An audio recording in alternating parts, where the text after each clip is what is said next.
Our second speaker is Simon Gikandi, professor of English, and his major fields are Anglophone literatures and cultures of Africa, India, the Caribbean, and post-colonial Britain.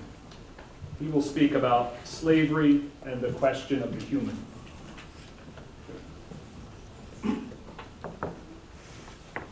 Well, thank you, Eric and Starry, for this invitation. I would like to make some comments about the work I've been doing in the last few years on slavery and the question of the human.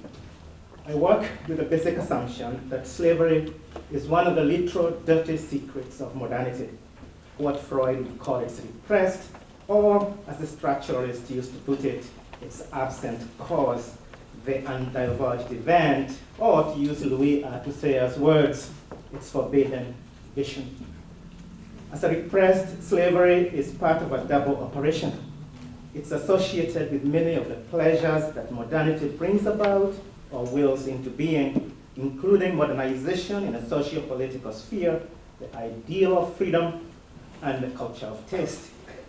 At the same time, enslavement, which includes cultural deracination, social death, unpaid labor, and violence, is a marked feature of modernity, but one that has to be repressed because if it were to be brought to the surface, it would undermine the authority of the categories that make the modern so desirable.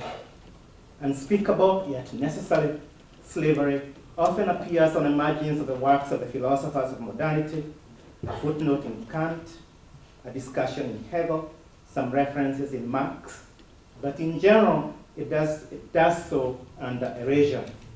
In our times, the great retrospective narratives of modernity don't even bother to include slavery as a central experience in the making of modern identity.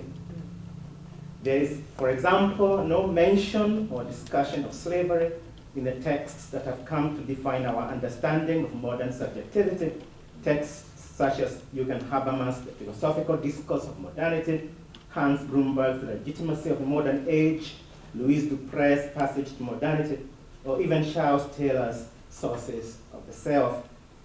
Yet, the stories these works tell, stories of enlightenment and the radical transformation of ideas about freedom and identity, are concurrent with transatlantic slavery, and, by my own reckoning, intimately bound to it. I work with a Freudian assumption that the first task in reading the unspoken and the forbidden is the recognition that repression is necessitated by the need to avoid or evade an uncomfortable truth. The essence of repression, says Freud in 1915, lies, I quote, simply in turning something away and keeping it at a distance from consciousness. However, this gesture of turning something away, often with repulsion, is necessitated by the recognition that the extent that the event that's repressed is foundational, primal, and bound to deep instincts and desires. As Laplanche and Portalise, in the language of psychoanalysis, I quote, repression occurs when to satisfy an instinct, though likely to be pleasurable in itself, would incur the risk of provoking unpleasure because of other requirements. The claim I make is that transatlantic slavery is the great repressed of modernity, always there informing its modes of desires, and is repressed because what enslavement represents is also at odds with the most cherished ideals of modernity, especially its commitment to autonomy and the capacity for human life. A symptomatic reading of the archive of enslavement brings attention to two things. First, that modernity engendered the most radical transformation of the idea of the human, not simply by making human life paramount, but also by insisting that a life well lived was one defined by freedom. Second, modernity came into being through acts of violence, acts directed at the bodies of those who are considered to be outside its orbit. One could say that freedom and violence are the gift and debt of modernity. We have lived to witness the success, meaning those of my age anyway, We have lived to witness the success of the narrative of freedom on a global scale, yet we have to remember that the most repressive regimes of the late 20th century, the military juntas in South and Central America, and the apartheid government in South Africa, to cite a few examples, and hopefully one will not add the United States to this list, legitimized their use of violence against those they considered others in the name of modernity and modernization. As Jean Franco has shown in Cruel Modernity, the post-colonial state displayed its apparatus of death, its ability to take lives, its impunity to do so in the name of modernity and modernization. The existence of people who did not look like us but could not easily be relegated to the realm of animals has of course troubled modernity from its very beginnings. The question of the human, for example, was put at the center of early modern European debates after the discovery of people, Native Americans, who looked different. I'm referring here, of course, to the debate that took place in Valladolid, Spain, in a few months in 1550 and 1551 between the Dominican friar Bartolomé Las Casas, Bishop of Chiapas, and the distinguished Spanish Renaissance scholar Juan Sepúlveda. At the center of this debate, as we know, were difficult questions triggered by the discovery of the Americas. How could Christians conduct themselves towards human beings who differed from them in color, culture, and religion? Should the newly discovered Indians be considered natural slaves in the sense this term had been used by Aristotle in the Politics, or as human beings who demanded to be loved according to the dictates of Christian charity? We still live under the shadow of this debate in ways that might not be obvious to us. And I'm thinking here, of course, that in order to save the Indian, Las Casas suggested the importation of African slaves into the modern world. And of course, let's not forget, important footnote, that Sepúlveda was one of the great humanists of his time. My immediate interest, however, is not on the role of humanist ideas in the creation of a violent world.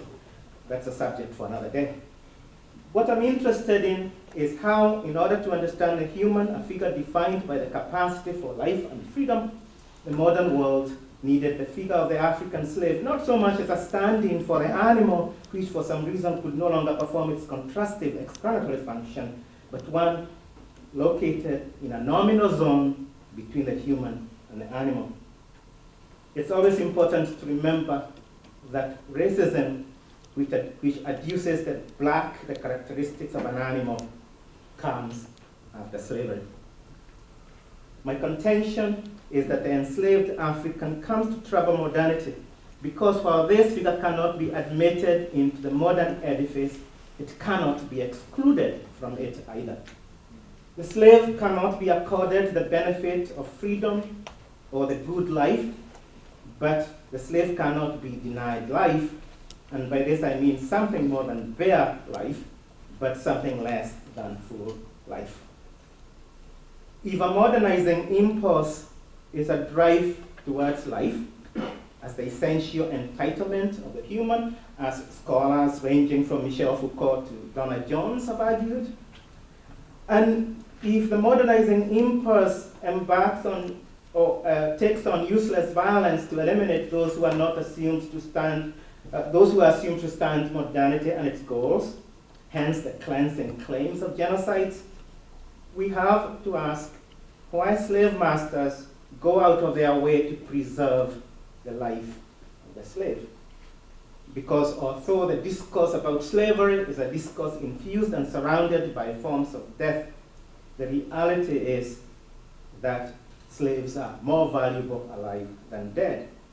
Indeed, in spite of our common assumption that Atlantic slavery is defined by both real and social death, captains of slave ships and masters in plantations only kill slaves when it's absolutely necessary. And the killing, always done under the invocation of some law, is often intended to assert the authority of the master.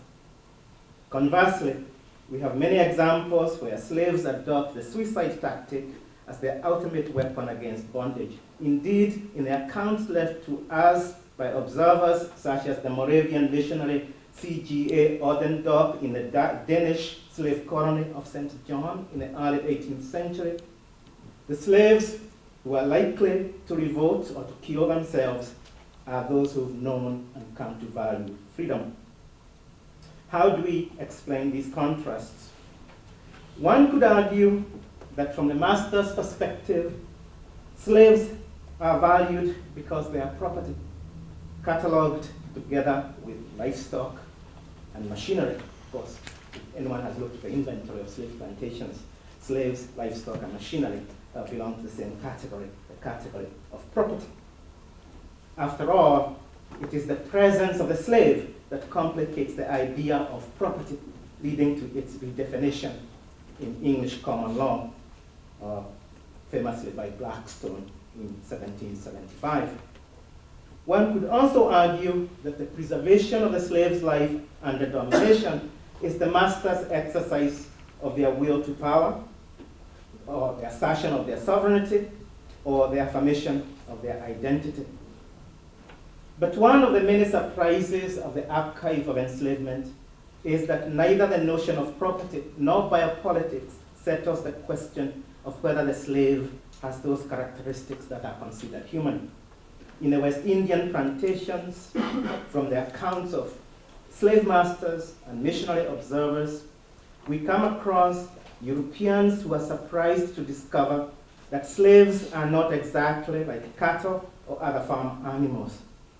Even ideologues of the plantocracy, most notably Edward Long in Jamaica, concede that African slaves come from places with social institutions and cultures. And of course, there are many handbooks written to provide guidance on how to treat slaves, to make sure they are able to provide maximum labor or that they don't die at the height of their productivity.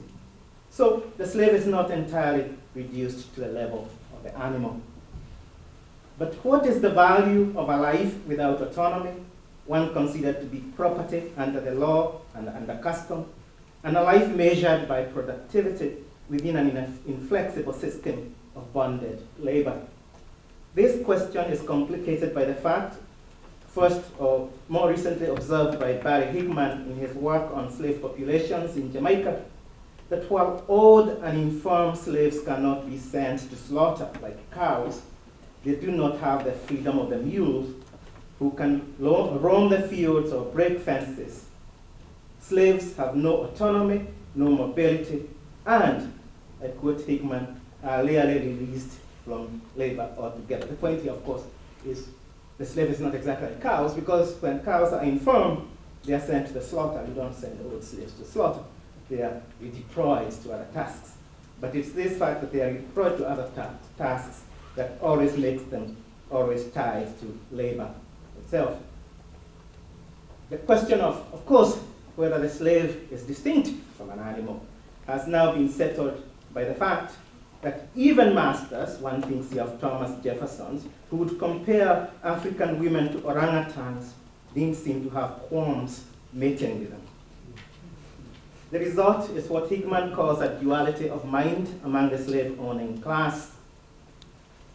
I quote, "The white was able to think of a slave at one time as an object of carnal desire or a potential criminal, and at another time as a mere unit of power to be weighed against a steer, a mule, a plow, or wheelbarrow," end of quote.